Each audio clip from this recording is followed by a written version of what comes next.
Bien, entonces comenzamos. Para quienes no pudieron asistir a la clase, les informo que esta va a ser la última clase del curso. Así que vamos a ver cómo avanza. Y vamos a cerrar con lo que se conoce como las ecuaciones de Maxwell y algunas aplicaciones de estas ecuaciones de Maxwell con respecto a nuestras ecuaciones de onda. Antes de comenzar, ¿ustedes conocen las ecuaciones de Maxwell? ¿Han escuchado hablar de las ecuaciones de Maxwell? ¿Saben quién es Maxwell o tienen alguna noción de algo de esto?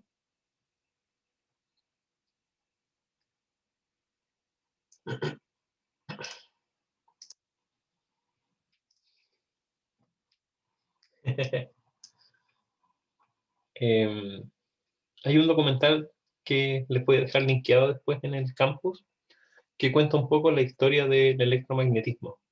Es histórico, no es científicamente correcto, pero sí cuenta bastante de cómo fueron desarrollándose los modelos electromagnéticos en el tiempo.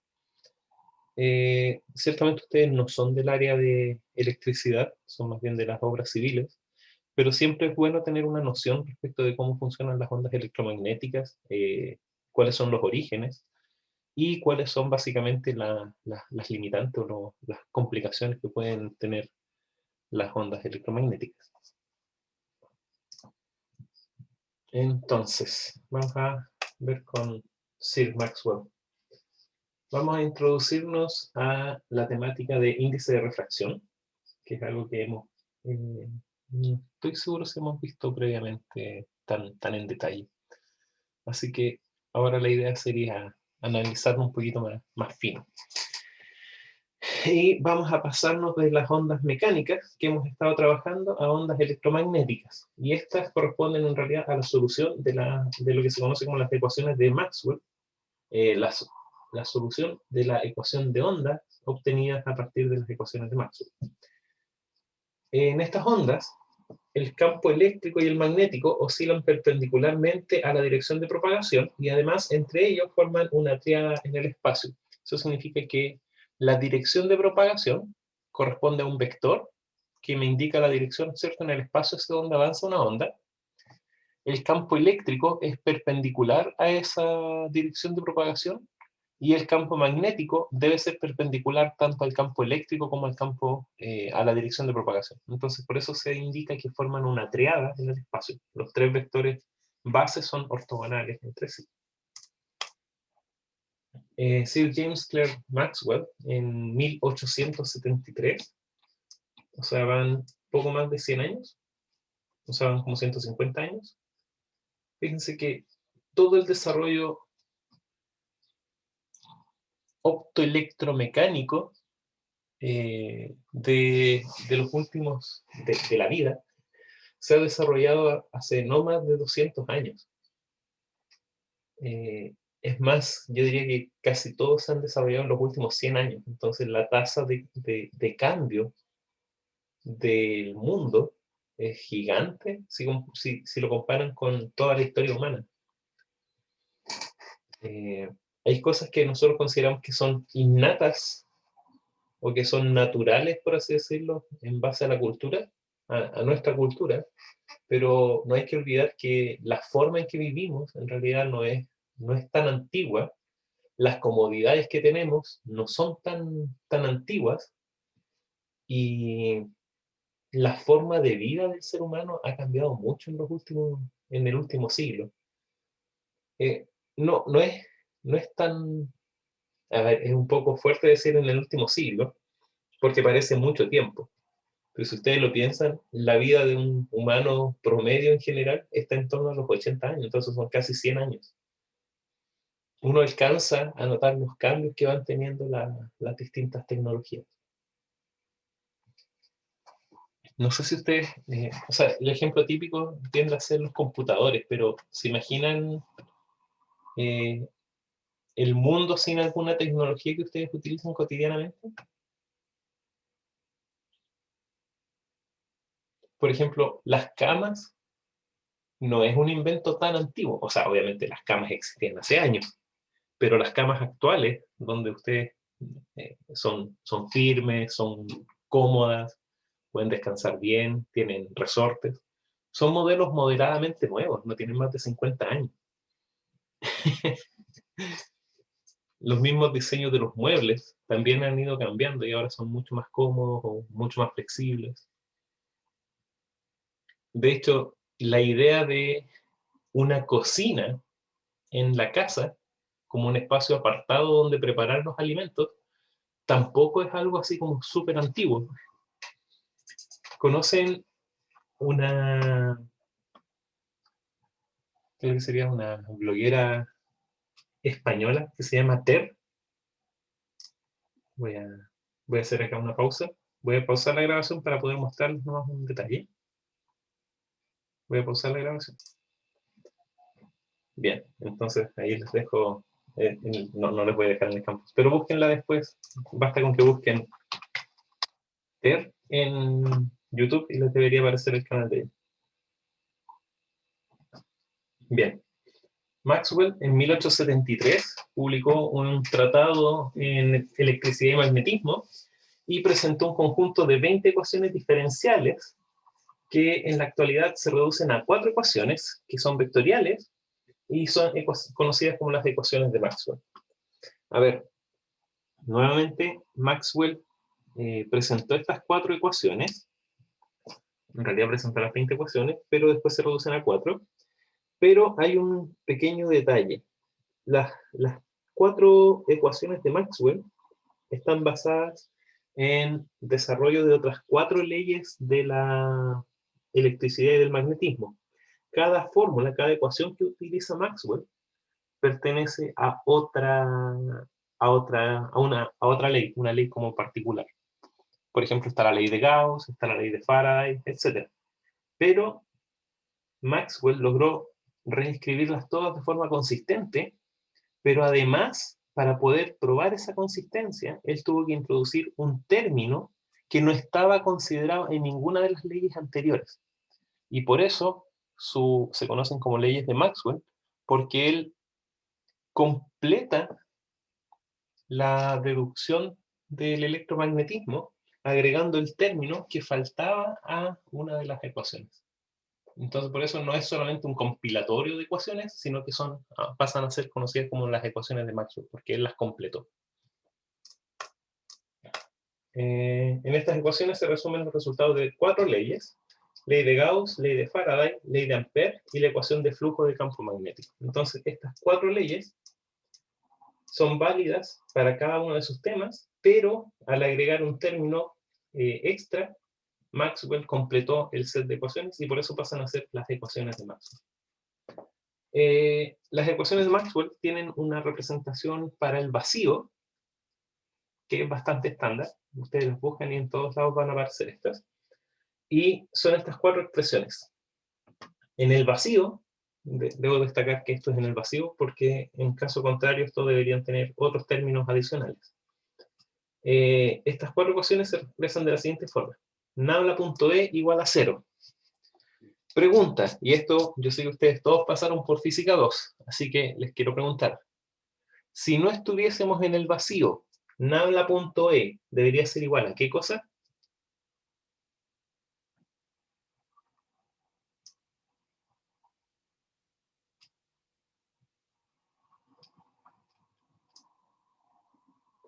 No escucho respuestas.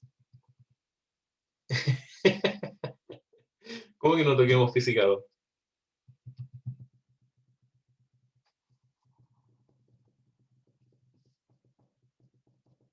En la transparencia anterior les acabo de decir el nombre de cuál era esa ecuación.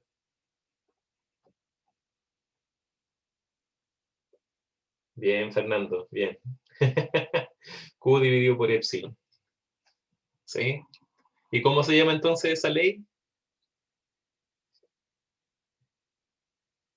Gauss.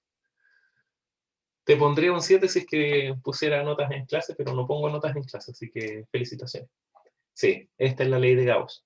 Si no estuviéramos en el vacío, entonces esto de acá debería ser ρ dividido por epsilon, donde ρ es la densidad de carga, ¿cierto? O la carga encerrada que yo tengo en mi sistema, dividido por la permitividad eléctrica.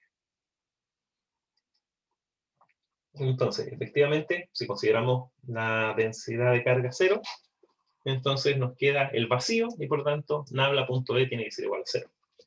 Nabla.b igual a cero es indiscutiblemente un término muy conocido a través de la ciencia, porque es el responsable de la no existencia de los monopolos magnéticos. ¿A qué se refiere esto? La carga eléctrica está separada en carga positiva y carga negativa. Los polos de un imán tienen dos imanes, o sea, dos imanes se pueden atraer o repeler porque tienen un polo norte y un polo sur cada uno. Cada vez que uno divide un imán en trocitos más pequeños, cada trozo vuelve a tener un polo norte y un polo sur. Por lo tanto, en un imán o en un magneto, siempre van a existir en el mismo objeto un polo norte y un polo sur. No existe un polo norte magnético aislado de un polo sur magnético. Y por lo tanto, todas las líneas de campo que salen desde el polo norte vuelven y se cierran en el polo sur. Entonces, no hay, cada vez que sale una línea, vuelve a ingresar por el otro extremo. Y eso se refleja en que nabla.b tiene que ser igual a 0. Y eso es, a nivel de modelos teóricos, bastante importante para el desarrollo del entendimiento del universo. Pero esto de acá es 0 siempre. Independiente de que estemos o no en el vacío, este término siempre es 0. Nabla cruz E es el rotor del campo eléctrico, y este rotacional es igual a menos la variación del campo magnético con respecto al tiempo, y el rotor del campo magnético es igual a mu0 por epsilon 0 por la variación del campo eléctrico con respecto al tiempo. ¿Qué es lo que son estos términos que tengo destacado acá, el mu0 y epsilon 0?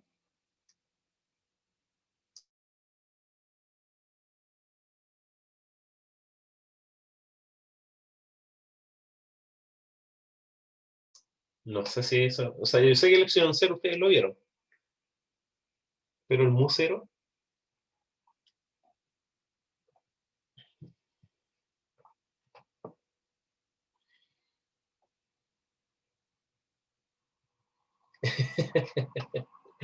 a ver, el epsilon 0 es la permitividad eléctrica del vacío, ¿sí? Es una constante que relaciona justamente las cargas, la distancia y la fuerza. Entonces, esto es lo que se conoce como la permitividad eléctrica del vacío. El mu0 tiene como la misma estructura, el mismo comportamiento que el epsilon 0, pero para el campo magnético. Entonces, el mu0 es la permeabilidad magnética del vacío. Entonces, los materiales, en general, no solo el vacío, se caracterizan por dos propiedades: la permitividad eléctrica y la permeabilidad magnética. Entonces, en base a las propiedades que tengan, esos valores son los que me van a después determinar algún parámetro importante.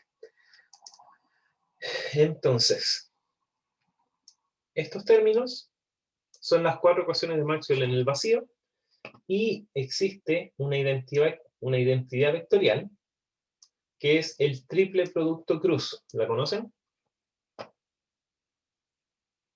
Si no la conocen, se las presento. Uno puede demostrar que esto es así. Nabla cruz B cruz C es igual a B factor de A punto C menos C factor de A punto B. ¿Conocían esa identidad vectorial?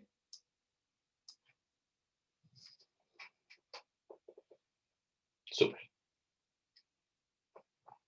Entonces, usando eso, utilizando el doble producto vectorial junto a las ecuaciones de Maxwell, demuestra que tanto el campo eléctrico como el campo magnético satisfacen la ecuación de onda.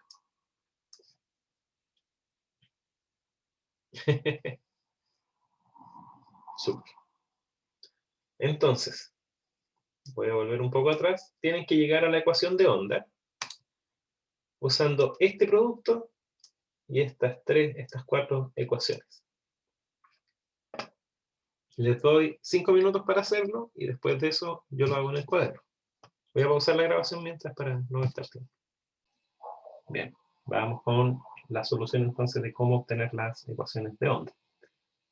¿Tengo cámara? Tengo cámara, perfecto. Voy a bajar acá. Se ve un poco oscuro.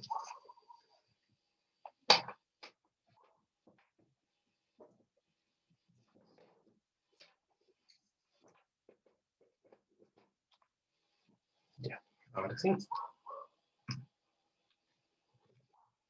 Eso sigue viendo un poco oscuro.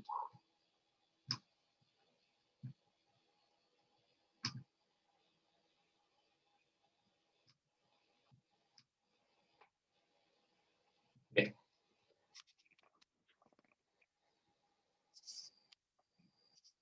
Entonces, vamos a escribir las 4 ecuaciones acá.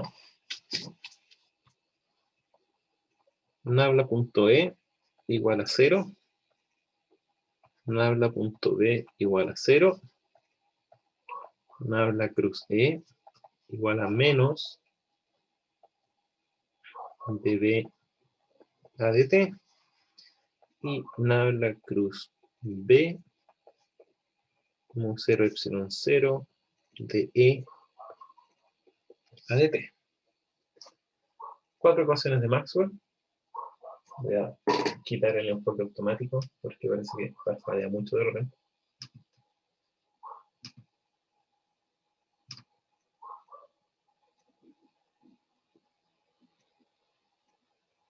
Bien. Me quedo ahí. Y tengo como herramienta auxiliar A cruz B cruz C igual a B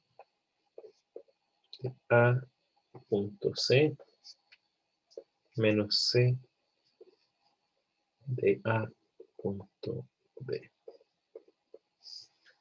Bien, entonces, vamos a comenzar por, lo vamos a llamar acá, 1, 2, 3, 4. Entonces, vamos a aplicar el rotor a la ecuación 3. ¿Sí? Entonces, lo que yo tengo a la izquierda es Nabla cruz E, ¿cierto? Y esto tiene que ser igual entonces a el rotor de lo que yo tengo al lado derecho de la ecuación, que sería menos dB a dt. El rotor son las derivadas espaciales. Esto de acá es una derivada temporal. ¿Cuál es una de las gracias de las derivadas cruzadas? Que en general son intercambiables. Por lo tanto, como esto depende del espacio y esto depende del tiempo, yo puedo meter este rotor dentro de la derivada temporal. O por así decirlo, la derivada temporal del rotacional no afecta porque es constante. Entonces yo lo puedo sacar o lo puedo volver a colocar dentro del paréntesis. Entonces, por el lado izquierdo me queda Nabla cruz E, que sería A cruz B cruz C. Entonces, por acá, este sería el vector A, este sería el B y este sería el C, ¿cierto? Nabla, Nabla, E. Entonces acá me queda Nabla, que sería B factor de A.C, o sea, Nabla.E, menos C, que sería E, factor de Nabla.Nabla. ¿Sí? Y esto tiene que ser igual entonces a menos la derivada con respecto al tiempo de Nabla cruz B. Entonces de esa forma yo puedo meter este rotacional, yo lo puedo meter dentro de la derivada temporal. Ahora, voy a reescribir estos términos, pero aquí me aparece la ecuación 1. Nabla.e igual a 0, nabla.e igual a 0. Por lo tanto, este término, 0. Y acá me queda entonces el menos de acá, con este menos de acá, se simplifican. Y acá, esto de acá, nabla.nabla, en realidad es lo que se conoce como el operador laplaciano. ¿Sí? Nabla cuadrado. Y este, en realidad el orden acá está al revés, sería factor sobre e. Entonces me queda nabla cuadrado e igual a la derivada temporal de nabla cruz b. Pero nabla cruz b, acorde a 4, es mu 0, epsilon 0, por la derivada de e con respecto al tiempo. De a de t. Y por lo tanto, me queda entonces nabla cuadrado e igual a mu 0, epsilon 0, que son constantes, por la segunda derivada de e con respecto al tiempo. Y esto tiene la forma de la ecuación de onda, con una velocidad c igual a 1 dividido por la raíz de mu 0, epsilon 0. ¿Sí? Recuerden que si esto va 1 dividido por b cuadrado, por la segunda derivada con respecto al tiempo, yo tengo la ecuación de onda. Por lo tanto, este término tiene que ser igual a 1 sobre b cuadrado. Y de ahí yo puedo sacar que b cuadrado va a ser igual entonces a 1 dividido por mu 0 epsilon 0. Y por lo tanto, b, la velocidad, es la raíz de ese número. Pero esa velocidad, en general, tiene un nombre específico, que sería c. No es una velocidad, es una rapidez. Y esto corresponde a la rapidez de la luz en el vacío. ¿Sí? Y de esa forma yo llego a la ecuación de ondas y llego a este valor para la velocidad de propagación en el vacío, o la rapidez de propagación, que tiene un valor 299792458 metros sobre segundo. 1, 2, 3, tum, 1, 2, 3, pum. 299.792.458 metros por segundo. Y esto usualmente se conoce como c, la rapidez de la luz. Bien, ¿estamos claros?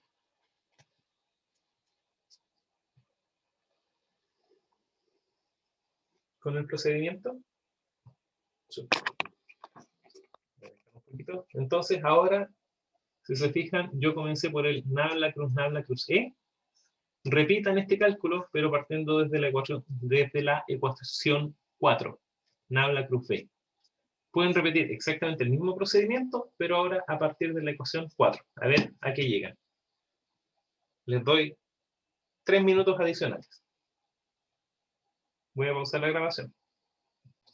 Bien, entonces, para el campo magnético tenemos la situación similar. Tenemos las mismas 4 ecuaciones de Maxwell, pero ahora vamos a aplicar el rotor a la ecuación 4. Entonces me queda nabla cruz b, ¿cierto? Sería la ecuación 4 por la izquierda. Y esto tiene que ser igual a mu 0, epsilon 0, por la derivada de, por nabla cruz, la derivada de e, con respecto al tiempo. Bien. Que sería nabla cruz a esto, por la izquierda, igual a nabla cruz, mu 0, epsilon 0, sobre esto de acá. Nuevamente, puedo recurrir a esta identidad vectorial, entonces acá me va a quedar A, B y C. Entonces, me va a quedar nabla de nabla.b menos, ahora b de nabla.nabla Y eso tiene que ser igual a mu0, epsilon 0. Y aquí nuevamente puedo intercambiar las derivadas cruzadas, el nabla con la derivada temporal. Entonces voy a dejar la derivada temporal afuera y me queda acá nabla cruz e. ¿Sí? Entonces, nuevamente de las ecuaciones de Maxwell, nabla.b igual a 0. Por lo tanto, el primer término de acá, 0. Y ahora me queda menos. Voy a reordenar esto. Esto es nabla cuadrado nuevamente, ¿cierto? En laplaciano. Actuando sobre b, nabla cuadrado b, igual a mu0, epsilon 0, la derivada temporal de nabla cruz e. Pero, acorde a 3, esto es igual a menos de b a dt. Directamente menos de b a dt. Entonces, menos nabla cuadrado b igual a mu0, epsilon 0, menos, ¿cierto? De 2b a dt2. Y multiplicando por menos 1, ¿cierto? Me queda entonces que nabla cuadrado sobre b va a ser igual a mu0, epsilon 0, de 2b a dt2. Estaba comiendo todos los vectores de b. Bien. Y llegamos entonces a la misma expresión, donde nuevamente la velocidad de propagación va a ser 1 sobre la raíz de mu0, epsilon 0. Y eso es 299,79,2458 metros por segundo. Y de esa forma llegamos a la misma ecuación de ondas, con la misma velocidad, pero esta es para el campo eléctrico y esta es para el campo magnético. Bien, voy a volver a la transparencia.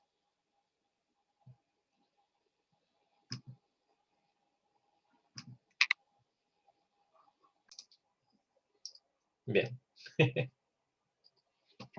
Entonces, con eso vemos cómo las ecuaciones de Maxwell en el vacío conducen a la ecuación de onda, tanto para el campo eléctrico como para el campo magnético. También podemos obtener cuánto es la velocidad de propagación, o la rapidez de propagación, ¿cierto?, de estas ondas electromagnéticas, y corresponden al valor de mu0, epsilon 0, ¿cierto?, en raíz, a la menos 1, y eso nos da ese valor que tengo ahí fijo, que es la rapidez de la luz en el vacío. También corresponde a la máxima rapidez con la que se pueden mover los objetos en el universo, al menos hasta el conocimiento actual que tenemos. Independiente de que haya un valor más alto o no, no es relevante, porque lo que es relevante para la física es que existe un valor máximo, independiente de cuál sea ese valor máximo. Que las interacciones tengan una velocidad o una rapidez máxima de propagación es lo que produce las consecuencias de la relatividad general. No en sí el valor en sí, sino que el hecho de que exista un límite máximo. Solo para que tengan una pinceladísima de relatividad general o de relatividad especial. Bien. Cuando estudiamos la interacción de las ondas electromagnéticas con los materiales, entonces nos salimos de este marco donde las ondas están en el vacío y pasamos a trabajar con sistemas que tienen las ecuaciones de Maxwell van a cambiar un poquito. Algunas de las propiedades que caracterizan a los materiales son justamente lo que les había comentado antes, la permeabilidad magnética y la permitividad eléctrica. Entonces, cuando estaban en física 2, ustedes ya vieron los dieléctricos, como parte del capítulo donde hablábamos de condensadores. Cuando vieron la materia de condensadores, supongo que ustedes vieron la introducción de materiales dieléctricos y cómo estos materiales cambiaban las propiedades del condensador en sí. Ahora, esas propiedades son las que también me van a afectar en la propagación de la luz dentro de los materiales. Ahora, hay distintos tipos de materiales por los que uno puede analizar la propagación de la luz, pero lo más común es que uno analice cómo se propaga en medios dieléctricos. Entonces, nos vamos a enfocar un poquito en eso. Cuando vieron la parte de los condensadores, nosotros podíamos observar que la capacitancia de los condensadores aumenta en un factor épsilon, donde épsilon, ¿cierto?, era la permitividad eléctrica del material.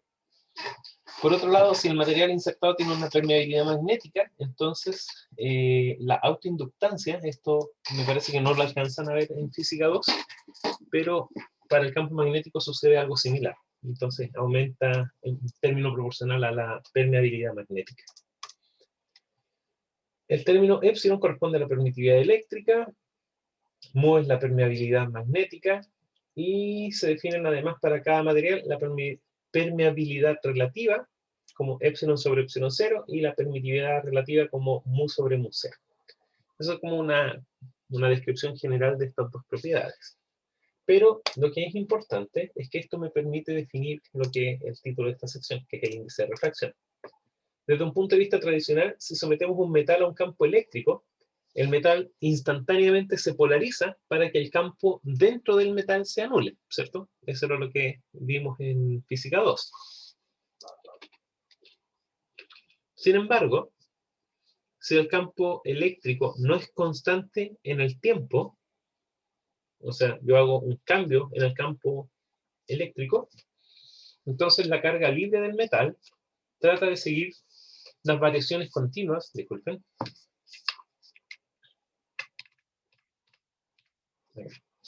del campo, funcionando entonces como un sistema forzado. Si el cambio en el campo es rápido, entonces el metal queda sujeto a distintos valores de campo simultáneamente, produciendo ondas sobre el conductor. Voy a prender un poquito mi cámara.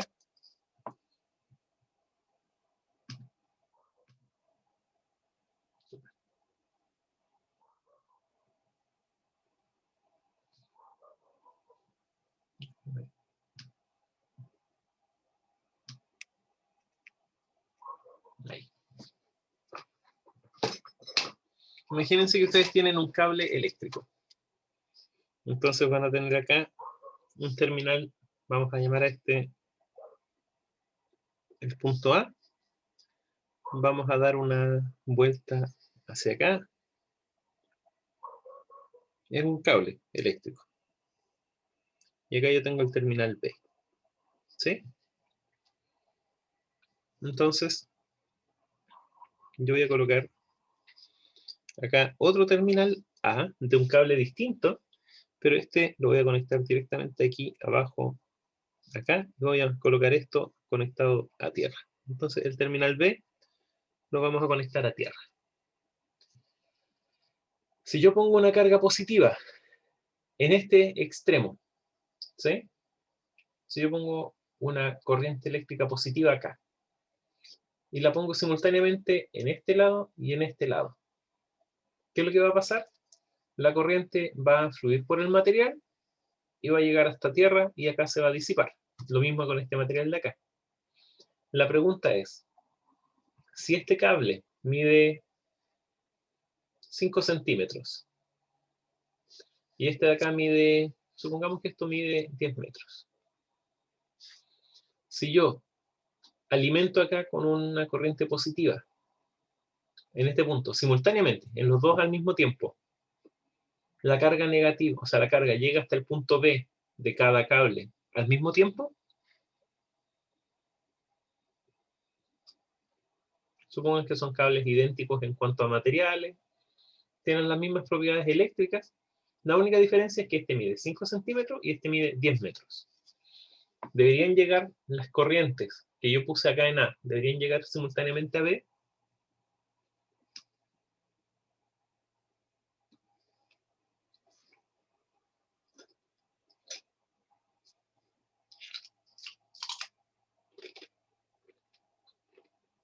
¿Aló, aló?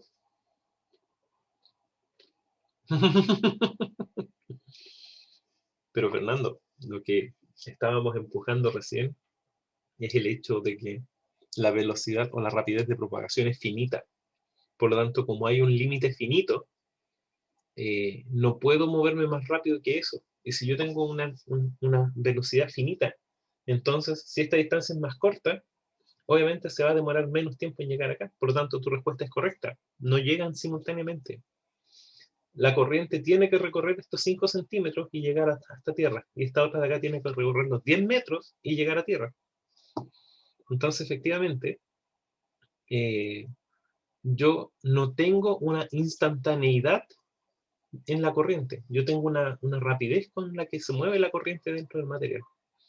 Y eso significa que si yo tengo una corriente acá y la tiro hacia acá, entonces el flujo de corriente tiene que recorrer esta distancia y llegar hasta donde tiene que llegar. No es que esté instantáneamente en contacto. Por lo tanto, si mientras este va con un pulso de corriente positivo hacia acá, yo súbitamente cambio esto a un número negativo, o sea, le cambio la corriente en sentido negativo, entonces, ¿qué es lo que va a pasar? Eso que iba hacia allá, ahora acá voy a tener un pulso de corriente que viene en la otra dirección. Entonces, esto, si yo voy cambiando la forma acá de la corriente, si yo hago una variación sinusoidal, por ejemplo, de la corriente que entra aquí, lo que va a pasar es que parte de la corriente va a ir, pero a mitad de camino va a ver que cambió la corriente, entonces se tiene que devolver. Y básicamente esto, este retraso que yo tengo en que la corriente recorra el material, es lo que me produce que dentro del material se produzca una onda electromagnética. Entonces, si yo cambio la corriente en este punto, lo que yo voy a producir es que voy a tener una onda electromagnética que va viajando dentro del material. ¿Sí? Y a eso es a lo que se refiere. Las variaciones temporales de corriente o de campo eléctrico en un extremo me van a significar la propagación de ondas electromagnéticas en el material. Si lo piensan así, los cables de alta tensión en los que se transporta electricidad desde las centrales hidroeléctricas o desde cualquier central eléctrica hacia nuestras casas, básicamente son cables que están transmitiendo ondas electromagnéticas de alta potencia, pero ondas electromagnéticas al fin y al cabo. Porque el flujo de corriente no es constante, sino que es variable en el tiempo, por eso se llama corriente alterna. Bien, espero haberlos motivado con eso. ¿Por qué?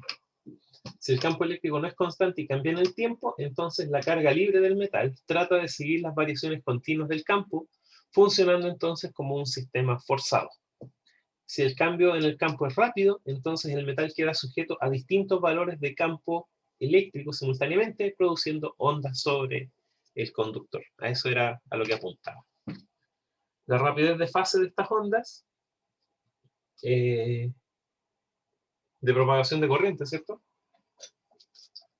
Tienen la expresión 1 sobre la raíz de mu sub r sobre epsilon r, donde estos eran los términos relativos, por lo tanto, queda un término proporcional a la rapidez de la luz en los conductores. Entonces, me queda que la rapidez de propagación, la rapidez de fase, va a ser una cantidad inferior a la rapidez de la luz. Estas relaciones son válidas para cualquier clase de onda electromagnética que se propague a través de un medio material. El factor raíz de mu r epsilon r propio de cada material se conoce como el índice de refracción y comúnmente se designa con la letra n, este coeficiente. Si denotamos todos los términos en el vacío con un subíndice 0 por ser el vacío, entonces se tiene que n, que es el índice de refracción, va a ser igual a la velocidad de la luz en el vacío, dividido por la rapidez de fase. Y eso es raíz de mu r epsilon r. Lambda, que es la longitud de onda, sería c dividido por n veces la frecuencia. Y eso es igual a lambda 0, que sería la longitud de onda en el vacío, dividida por el índice de refracción. K, que es el número de onda, es n veces omega sobre c, o n veces K0, el número de ondas en el vacío. Entonces, todas las cantidades yo las puedo expresar en términos de este término n, y el n es el importante porque es el que me permite caracterizar los materiales. Y eso es el índice de refracción.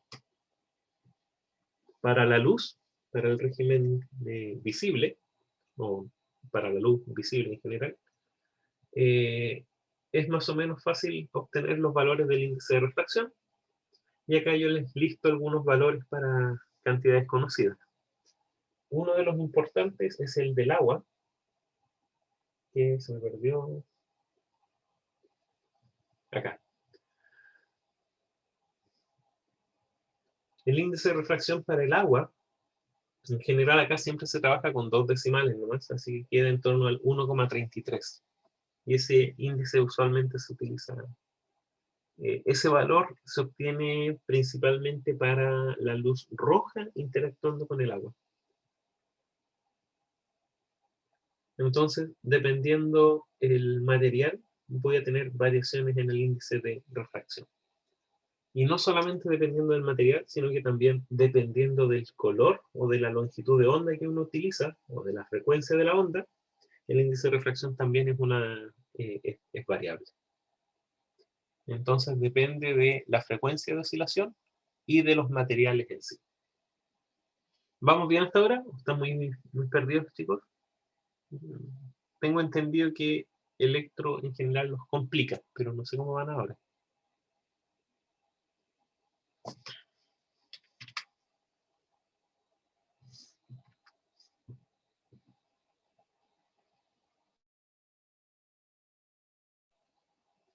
Al parecer va todo claro, supongo. No confirmo nada. Ya, me parece. Sigamos entonces. Vamos a ver ahora algo que se llama dispersión óptica. La dispersión cromática corresponde a un prisma desvía la luz incidente con un ángulo que es función del color. Es decir, la luz blanca es dispersada por un prisma. Cuando la luz incide sobre una interfase entre dos medios, cada uno con un índice de reflexión propio, ¿cierto? Se produce un rayo reflejado y un rayo transmitido. Entonces aquí básicamente lo que tenemos es lo que nosotros habíamos visto de la reflexión en cuerdas, pero ahora aplicado directamente a a la luz y con distintos materiales. Estoy buscando una cajita.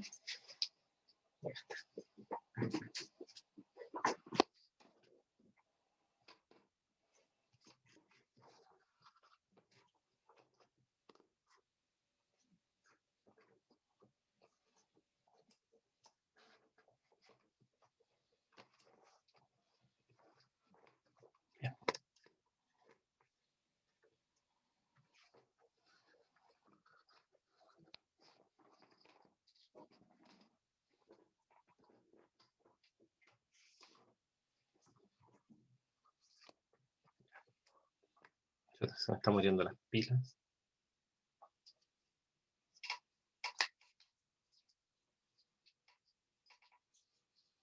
Bueno. Un segundo. Lo que están viendo ahí, yo lo puedo replicar acá. No sé si se alcanza a ver más o menos bien. Yo acá tengo un bloquecito de acrílico. Y este bloquecito yo lo puedo colocar acá sobre la superficie, de modo que quede más o menos alineado con la grabación que tengo acá.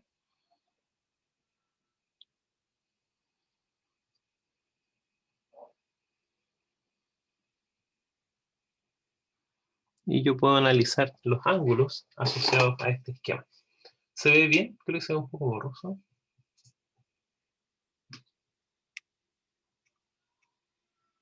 Creo que se ve mejorcito. Entonces, yo tengo acá una linterna que me genera una línea. Y yo esa línea la puedo proyectar acá y apenas se ve. Entonces voy a tener que cerrar un poco la ventana. Ahora se ve mejor. Entonces, si se fijan, yo puedo incidir con la luz acá. Y estoy tratando de entrar perpendicular acá a la dirección de la superficie.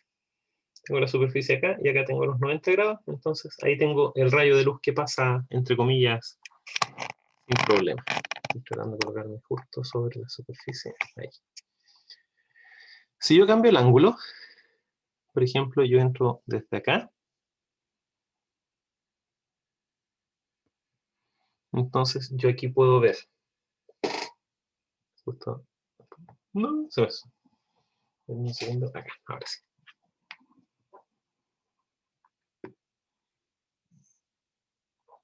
Bien, desde acá yo puedo medir el ángulo con el que estoy entrando aquí. Voy a llegar aquí a la superficie del material y aquí me aparece el rayo reflejado. ¿Sí? Se ve ahí cuánto es el ángulo reflejado. Entonces, si yo mido desde acá, yo me voy 10, 20, 30 grados hacia la derecha, desde esta, que era la línea perpendicular, 10, 20, 30, y si me voy a ver cuánto es la reflexión, yo tengo 10, 20, 30. Entonces, la luz que incide acá, ahí sí, coincide con el ángulo de entrada, es igual al ángulo de salida de este rayo. Pero, si se fijan acá a mí me aparecen dos rayos, o rayos, ¿sí? Uno que pasa en línea recta y otro que se desvía. No sé si alcanzan a ver ahí la desviación. Bueno, está más o menos Se claro. ve. ¿Sí? Con el rayo que pasa en línea recta se ve más o menos claro. Ahora, ese rayo que pasa en línea recta en realidad viene por encima del material. Entonces, si yo bloqueo aquí lo que está encima del material, no sé si alcanzan a ver que queda solamente este rayo de acá. ¿Sí? Entonces, la luz que pasa por dentro del material se desvía. Aquí yo tengo un cambio en la dirección de la luz. Yo puedo medir acá, igual acá tengo 0 grados acá, entonces tengo 10, y aquí tengo más o menos como esa línea, va aproximadamente como en 20 grados, por aquí. Entonces, desde la perpendicular, este rayo tiene un ángulo de 20 grados, y este de acá tiene un ángulo de 10, 20, 30 grados. Entonces, el rayo que rebota, el que se refleja, también tiene 30 grados, pero el rayo que se transmite por el material tiene un ángulo de 20 grados. Entonces ahí yo tengo un cambio en la dirección de propagación. Y eso se puede hacer más evidente si es que yo inclino más el ángulo. Obviamente si yo entro perpendicular, no tengo variación casi en el ángulo, pero a medida que yo me voy alejando, creo que ahí es bastante evidente que estoy entrando desde esta dirección y el haz se me gira acá en esa dirección.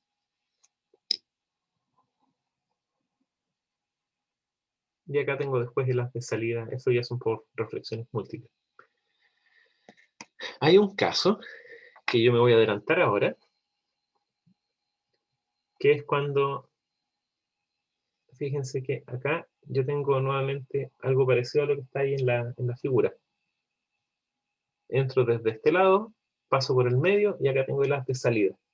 Pero si yo cambio el ángulo de entrada, va a llegar un momento en el cual, fíjense por favor, ahí yo sigo entrando, pero en esta cara, tengo acá este ángulo de entrada, con el dedo tapo todo, tengo este ángulo de entrada, pero estoy teniendo este ángulo de salida. Estoy casi paralelo a la superficie. Aquí está la superficie. Si yo sigo aumentando el ángulo, desaparece, y lo único que me queda ahora en esta cara, si se fijan, yo no tengo luz que pase a través del material. No sé si alcanzan a ver ahí que no, ahí pasa luz, pero es por encima del material. Si yo coloco el lápiz encima, Entonces ahí se ve que no tengo luz que esté atravesando el material. Y toda la luz se refleja por dentro del material y sale seca. Y eso es lo que se conoce como reflexión total interna. La luz no tiene posibilidad de atravesar el material y solamente se refleja en ese punto. Y eso es lo que da, lo que permite la creación de la fibra óptica. ¿Por qué? Porque al igual que en este caso, la luz se manda por dentro del material y no puede atravesar el material, entonces no sale nunca. Y por eso la luz que se genera acá en la base se transporta a través del material y logra salir solo a través de las puntas de las fibras.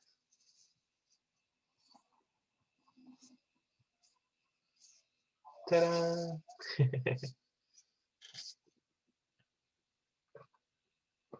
Ya, voy a volver al cálculo para que podamos ver la deducción matemática de esto. Bien. Entonces, cuando la luz pasa por un prisma, en general se produce lo que se conoce como la dispersión cromática. Cuando la luz incide sobre una interfaz entre dos medios, cada uno con distintos índices de refracción, se produce un rayo reflejado, que sería este de acá, y un rayo transmitido. Ahora, dentro del material, los colores de la luz, o sea, las frecuencias, dependen, o sea, cada frecuencia se mueve a una velocidad propia, a una rapidez propia. Y por lo tanto, como tienen distintos ángulos, entonces cuando salen separadas por colores. Si el ángulo de incidencia es distinto de cero con respecto a lo normal, entonces se puede ver que el rayo cambia de dirección al pasar de un medio a otro. Y este fenómeno es lo que se conoce como refracción de la luz. Nosotros ya habíamos visto en parte los conceptos de ondas planas, pero aquí la idea es potenciarlo un poquito más. En el caso de las cuerdas, podemos observar que se necesita solo una coordenada y la amplitud para describir las ondas transversales. Sin embargo, esta idea se puede generalizar. Por ejemplo, en el caso de ondas bidimensionales, uno puede armar una especie de listón, que sería algo similar a lo que tengo acá abajo, en donde ahora cada una de estas líneas tiene la misma fase, ¿sí?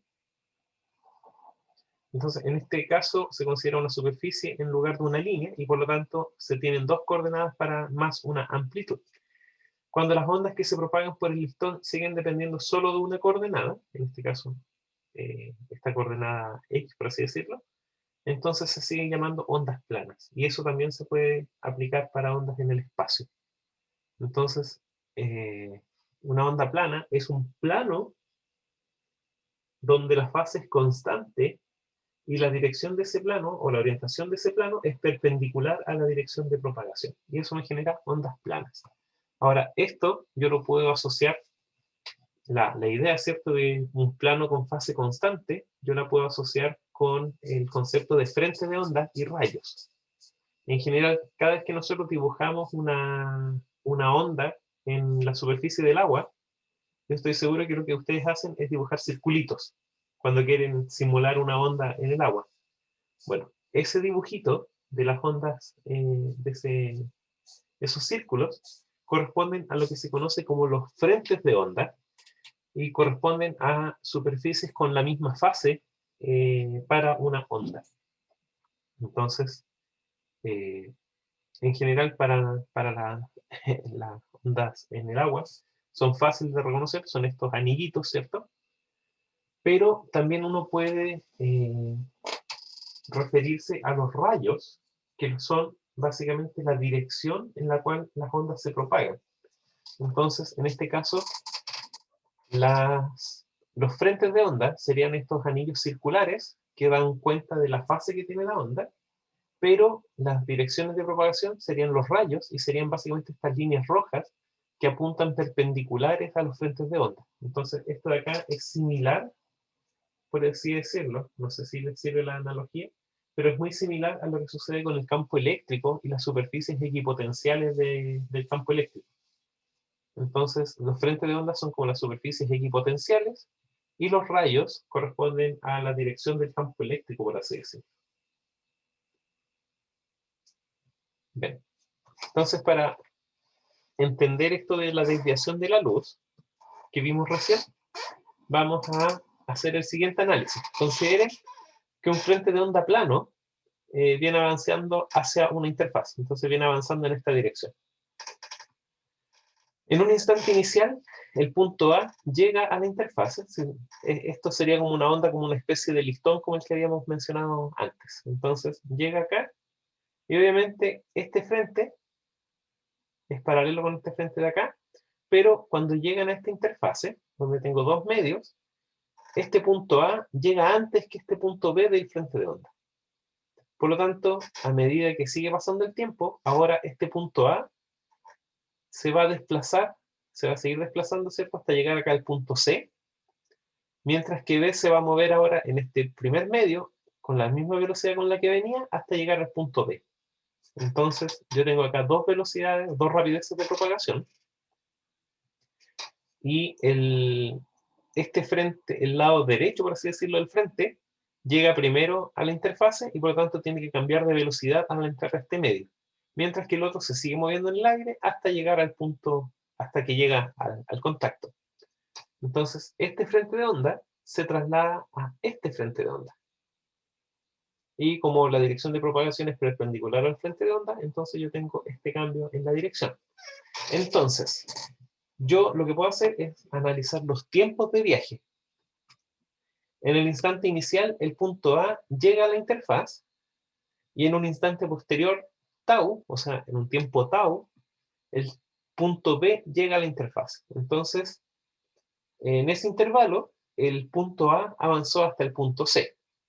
Por lo tanto, ¿qué es lo que vamos a tener? La distancia recorrida por BD, o sea, esta distancia BD, tiene que ser igual a la velocidad en el medio 1 por el tiempo tau.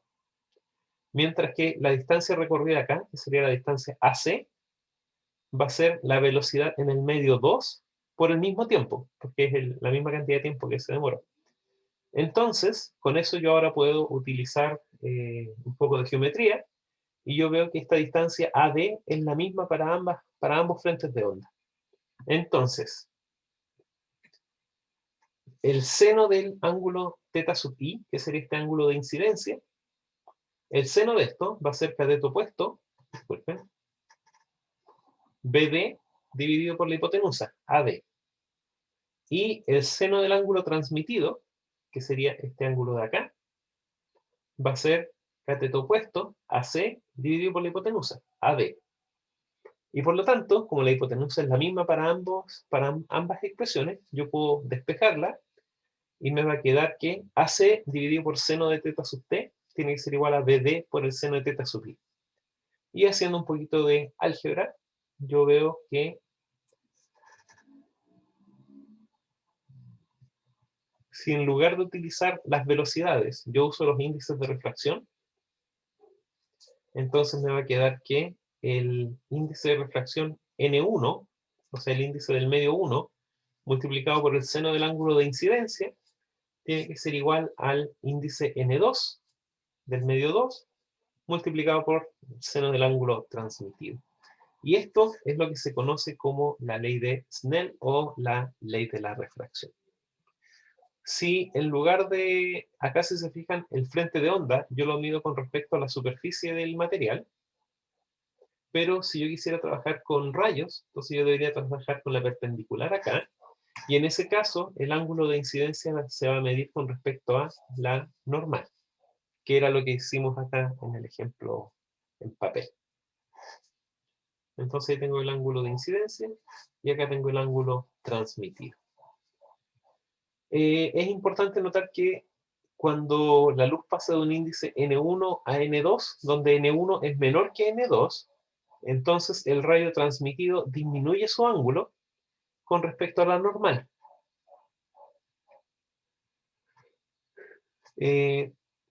Mientras que si es al revés, Si N1 es mayor que N2, entonces el ángulo se aleja de la normal. Entonces, en resumen, para describir la trayectoria de la luz, es más conveniente tratar con rayos que con frentes de onda. Por este motivo, la medición de los ángulos de incidencia y transmisión en una interfase se mide con respecto a la normal, a la superficie, y al pasar de un medio 1 a un medio 2, con índice N1 mayor que N2, entonces el rayo se aleja de la normal, y al pasar de un índice de un medio 1 a un medio 2 con índices N1 menor que N2, entonces el rayo se acerca a la norma. Tengo ejercicios, los voy a dejar para después. Quiero mostrarles esto, que era lo que estábamos mostrando recién. La luz, cuando yo tengo un rayo, ¿cierto?, que va pasando desde un medio a otro, pero aquí el índice del material es mayor que el índice del exterior, entonces el rayo queda confinado al interior del material, como en este caso de acá. Entonces uno puede hacer propagación de la luz a través del material sin que ésta pueda escapar en sí.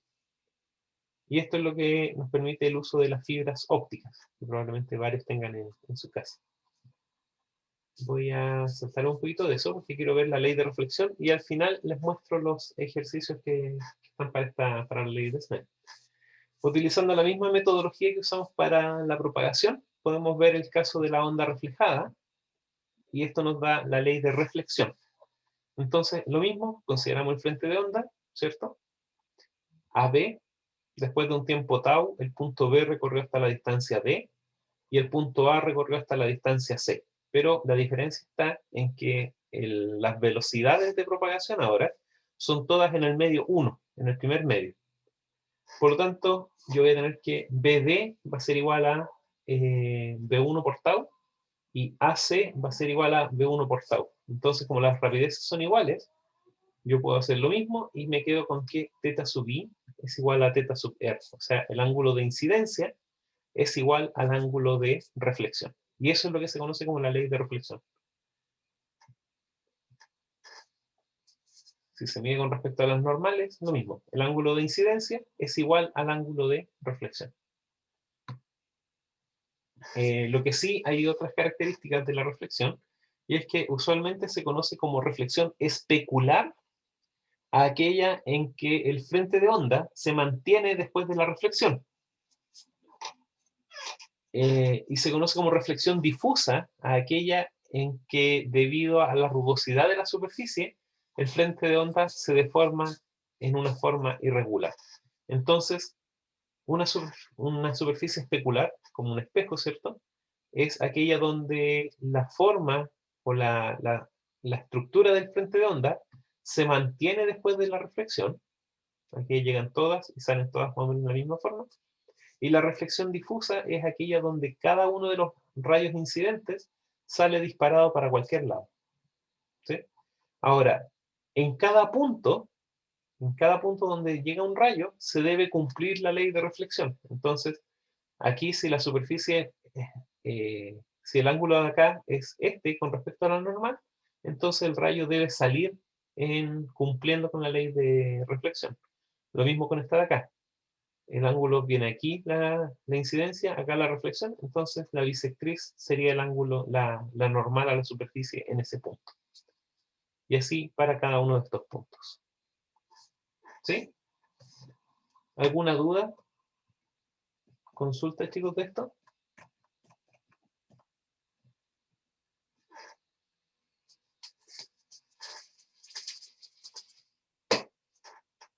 Al parecer no.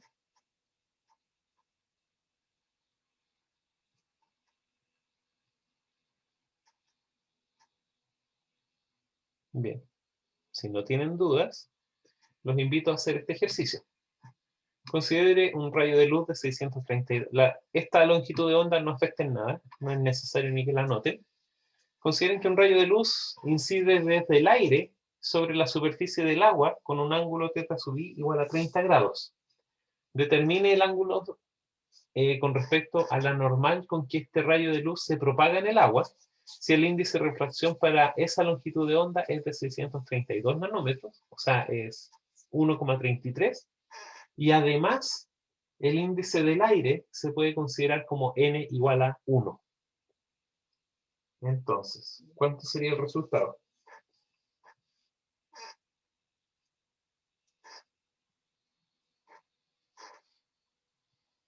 Le voy a poner pausa a la grabación y de ahí les muestro cómo hacer el ejercicio.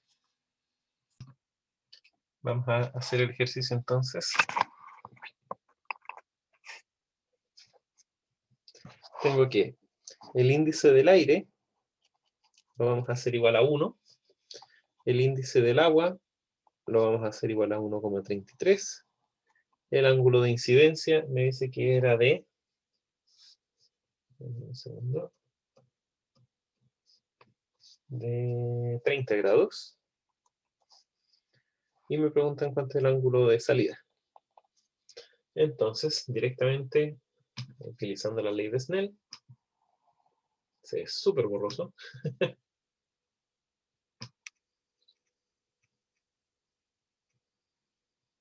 Bien.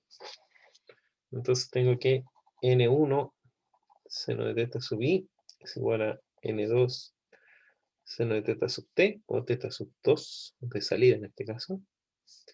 Entonces, de acá me queda que seno del ángulo de salida va a ser igual a N1 sobre N2 seno de teta sub i. Puedo aplicar la función inversa, ¿cierto?, de seno, y me va a quedar el ángulo de salida igual al seno a la menos 1 de N1 sobre N2 seno del ángulo de incidencia. Y eso es...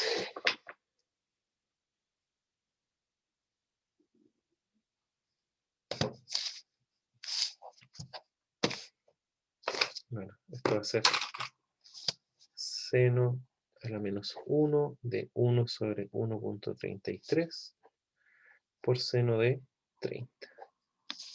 Entonces me queda 1,33 por seno de 30 igual a 0,665, y seno a la menos 1 del resultado es 41,68 grados. Pensé que se veía más claro, se ve igual de borroso.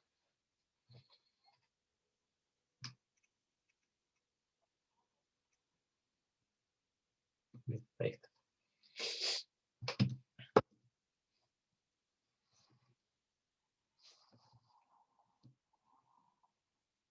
Parece que sí, a ver.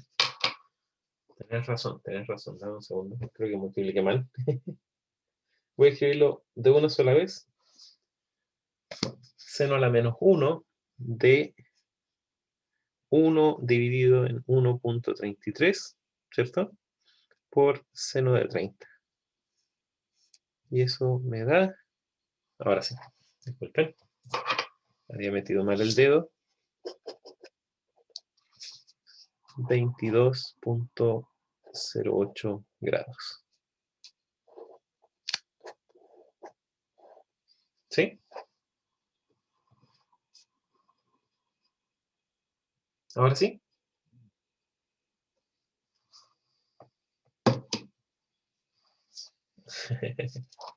Bien. El siguiente ejercicio. ¿Qué sucede con un rayo cuando pasa ahora desde el agua al aire, pero en vez de entrar con 30 grados, entra con 70 grados? ¿Cuál es el ángulo de transmisión? Entonces ahora vamos a tener acá la superficie del agua. Vamos a tener un rayo, que lo apunto hacia la superficie desde abajo del agua, ¿cierto? Y este ángulo dice que es de 70 grados. Entonces la pregunta es, ¿cuánto es el ángulo? Aquí estoy pasando de un índice n igual a 1,33 a un índice n igual a 1. Por lo tanto, ¿qué debería pasar con el haz? esta es la normal, estoy pasando de un índice mayor a uno menor, por lo tanto, de mayor a menor, se aleja de la normal. Entonces, de esta línea de proyección, el rayo de salida debería alejarse de la normal, o sea, debería aumentar el ángulo. ¿Sí? Entonces, la pregunta es, ¿cuánto va a ser este ángulo de salida? Bueno, en este caso, lo que vamos a tener es 1.33 seno de 70, que sería el lado, la incidencia, ¿cierto? El ángulo de incidencia y el índice de incidencia, tiene que ser igual a 1 por seno de el ángulo de salida, donde este 1 es el índice de refracción del aire, 1, y este otro es el ángulo de salida. Entonces, yo tengo acá que θ sub s va a ser igual a seno a la menos 1 de 1.33 por seno de 70. Entonces esto me queda seno a la menos 1 de 1.33 por seno de 70. Y eso me da 1.25. Entonces, ¿cuánto es el ángulo de salida?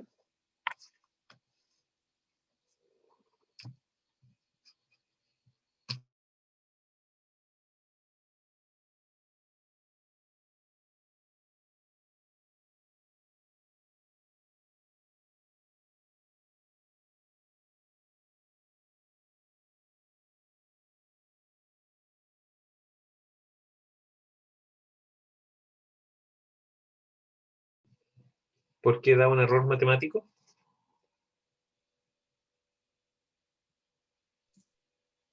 Porque el seno de algo no puede ser 1,20 y algo. Efectivamente. La función seno está evaluada entre menos 1 y 1. Y aquí este ángulo me da 1,25. Por lo tanto, no existe el seno a la menos 1 de 1.25 en los números reales. En los complejos sí, pero en los reales no existe este número. Y por eso me dice error matemático. La calculadora no puede reconocer que esta es una situación entre comillas imposible porque el ángulo de salida no existe. Eso significa, y eso es lo que les mostraba antes, esto conduce a que este ángulo no exista. Y por lo tanto, lo único que yo voy a tener es el rayo reflejado. Entonces, en este caso, como no existe como está el error matemático de la calculadora, esto es el caso de reflexión total interna.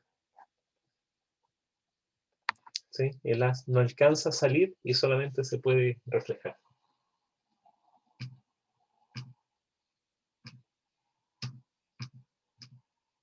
La luz no se transmite desde el agua al aire, no hay rayo transmitido y solo hay rayo reflejado.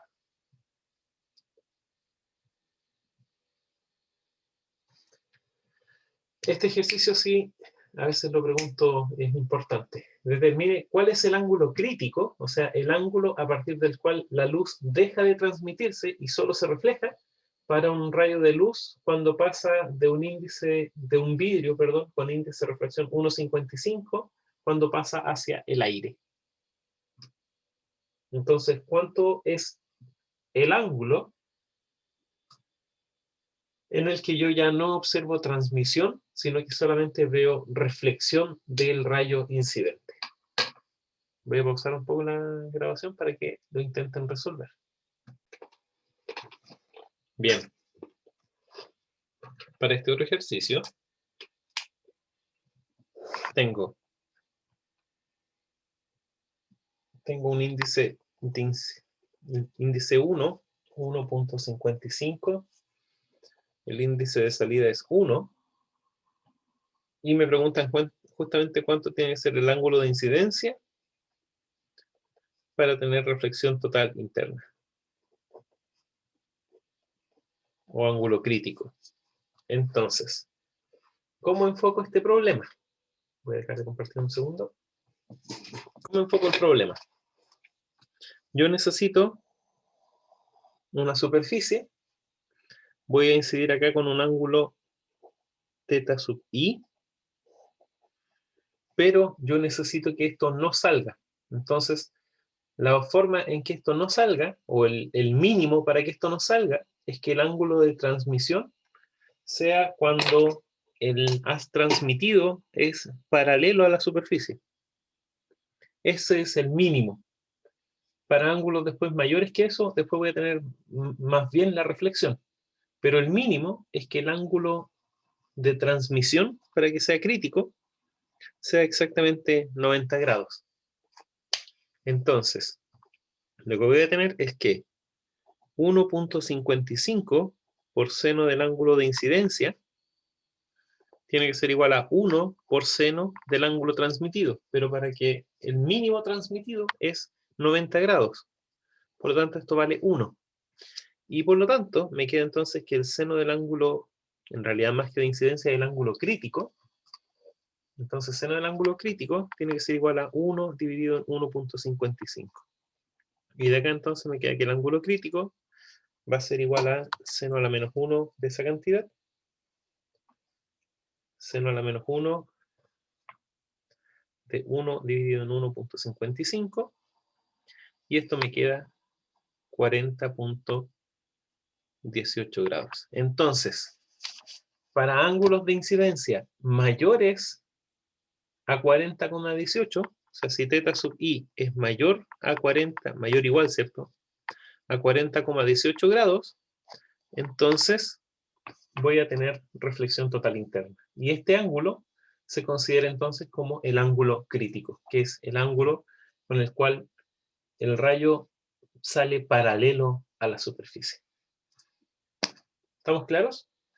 ¿Consultas? ¿Dudas? ¿Preguntaciones? ¿Argumentaciones?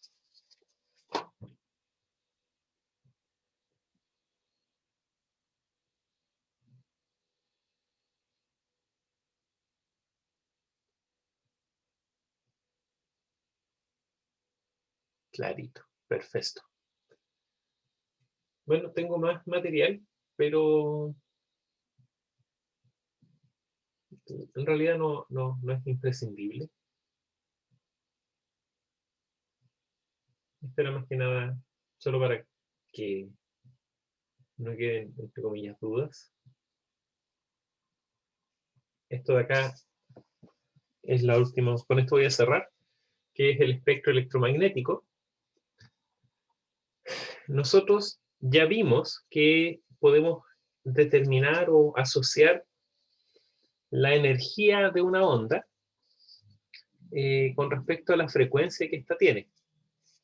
¿Sí? Si se fijan en la expresión, va a depender de la amplitud, va a depender de la frecuencia y depende de varios parámetros, pero en general yo puedo asociar la energía de una onda con su frecuencia.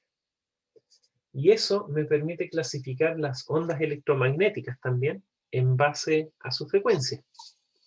O sea, uno puede clasificarlas de varias formas, pero en general los parámetros usuales con los que se clasifican es la frecuencia o la longitud de onda en el vacío. Y dentro de todo eso, esta sería la clasificación más general que hay de las ondas electromagnéticas. Hay ondas que son larguísimas, o sea, son de muy baja frecuencia. Recuerden que tienen un factor de 10 elevado a 8 por la velocidad de la luz. Entonces, una frecuencia de kilohertz tiene por lo general tamaño de cientos de kilómetros. ¿Sí? Fíjense que acá está la expresión en hertz y acá está la expresión en metros. Entonces 10 a la 5 son 100.000 metros y eso es para 10 para 1 kilohertz de frecuencia. Dentro de eso, eso es lo que se conoce como baja frecuencia u ondas de radio largas. Y después viene la radio AM, la transmisión de radios AM, que está en torno a los megahertz. Y si se fijan, esto es 10 elevado a 2, entonces está en el rango de los 100 metros aproximadamente. Después de eso, para frecuencias un poco más altas, está la radio FM y está la televisión abierta. No la señal digital, sino la señal que se capta por antenas estándar. Y esas están en torno, si se fijan acá, a los 10 a la 8 Hz.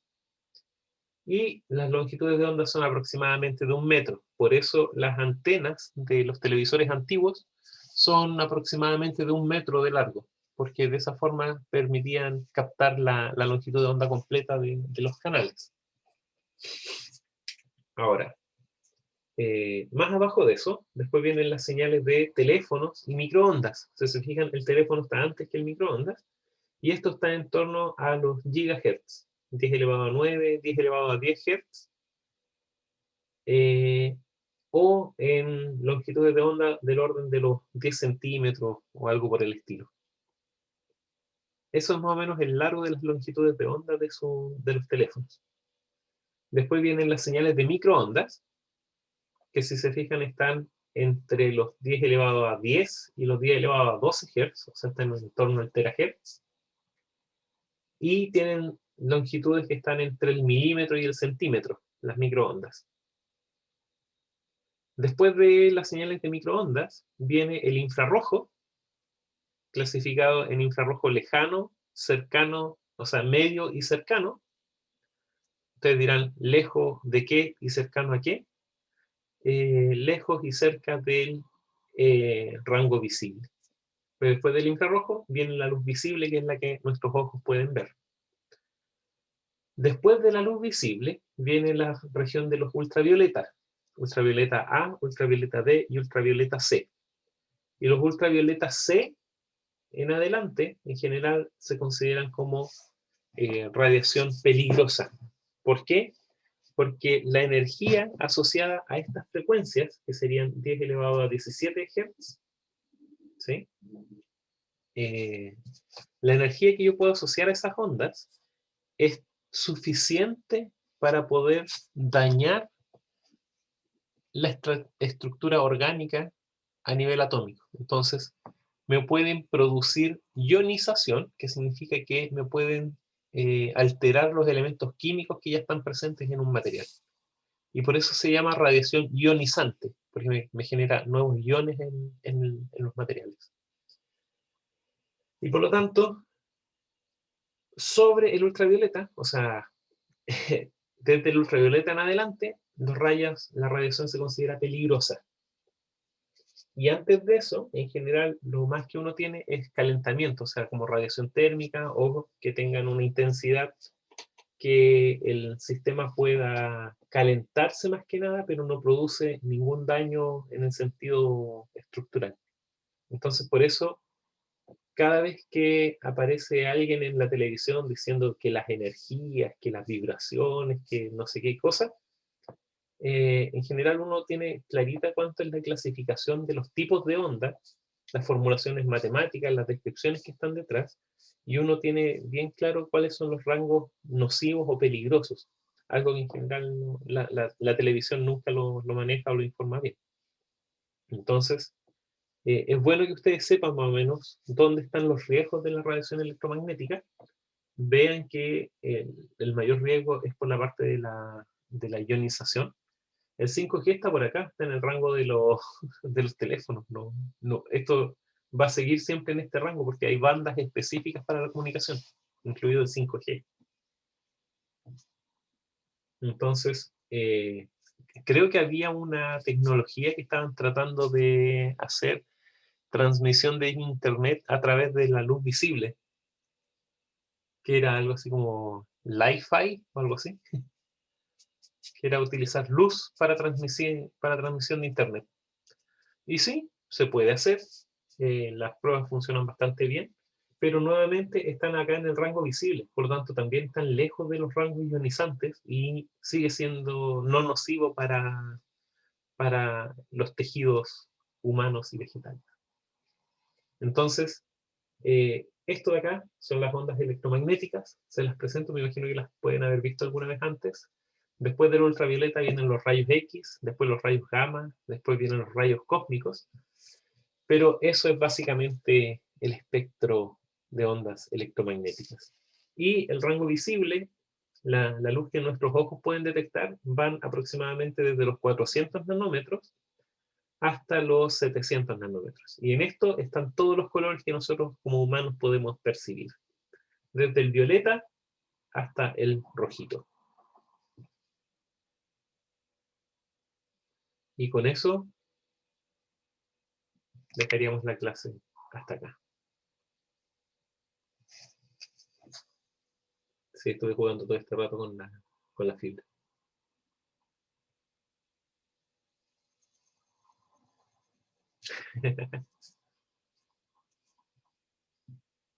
Bien. No sé si tienen dudas o consultas, chicos.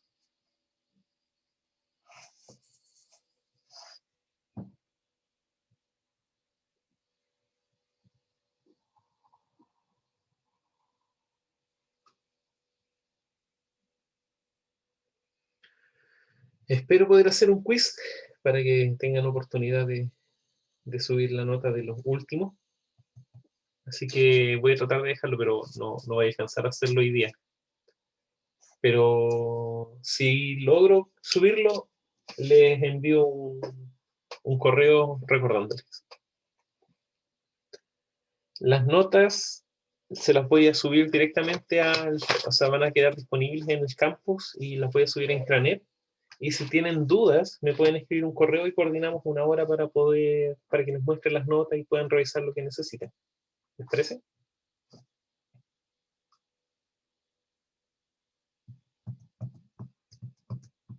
Y les tengo que subir también el listado de materiales para la próxima semana. Eso sería, chicos. Un gusto haberlos atendido. Mañana no hay clase.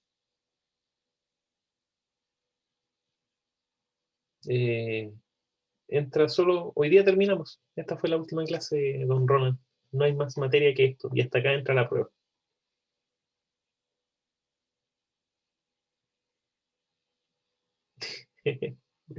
Pues mañana no voy a poder estar y en realidad estos eran los contenidos del curso. Ya terminamos con la materia. De hecho, esto último de las ondas electromagnéticas fue más un regalo que era porque quería que vieran un poquito de las ondas electromagnéticas.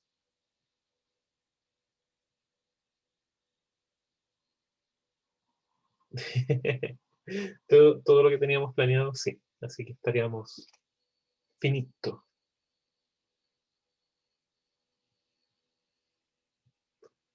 Mañana no voy a estar. Voy a pedir un día administrativo, por eso no voy a poder atender preguntas, pero si me escriben correos igual les puedo responder.